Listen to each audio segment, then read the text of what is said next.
Every movie presents this scene the exact same way. The door opens, space rushes in, and everything freezes. And honestly, it feels right. Cold feels like emptiness, and nothing feels emptier than space. But that feeling is misleading because space isn't cold, at least not in the way we mean when we say cold.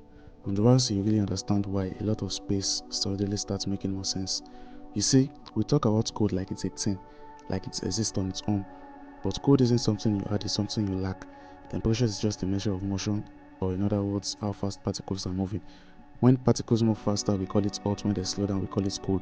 No particles means no motion, and no motion means no temperature. And space barely has particles as it is mostly vacuum. It's not empty in a poetic sense, it's empty in a brutal physical sense. Almost no air, almost no matter. And it needs matter to behave the way we are used to.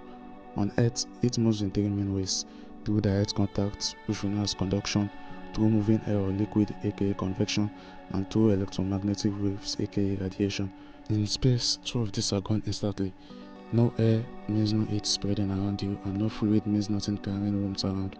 That leaves only radiation, which, when compared to the other two, is very slow in transferring heat. In other words, it doesn't rush away dramatically, it just leaks slowly, silently, one direction out. And this is where movies really mess things up. You don't freeze in space because it's cold.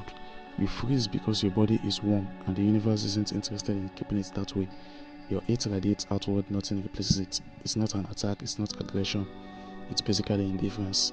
Space doesn't kill like a vicious predator, it just refuses to help you survive. Now imagine this, and here's where it can get a bit weird. In direct sunlight, objects in space can be scorching. We are talking over 100 degrees Celsius.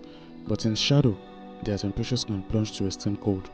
On Earth, let's smooth out these extremes. It negotiates between hot and cold, thanks to its ability to retain heat and spread it around easily. But in space, there is no mediator or compromise. Just physics doing exactly what it always does. So if someone were suddenly exposed to space, they wouldn't instantly freeze, they wouldn't explode. The real danger comes from pressure loss, oxygen deprivation, and gradual heat radiation. It's not cinematic, it's quiet. Space doesn't end you with drama, it ends you by refusing to participate. The reason space is cold, feels true, is because we are built for Earth. On Earth, cold always has a source, either wind, ice, or air, so we project that logic outward. But the universe doesn't run on human intuition, it runs on rules that don't care how things feel. Space isn't cold, it isn't hot either.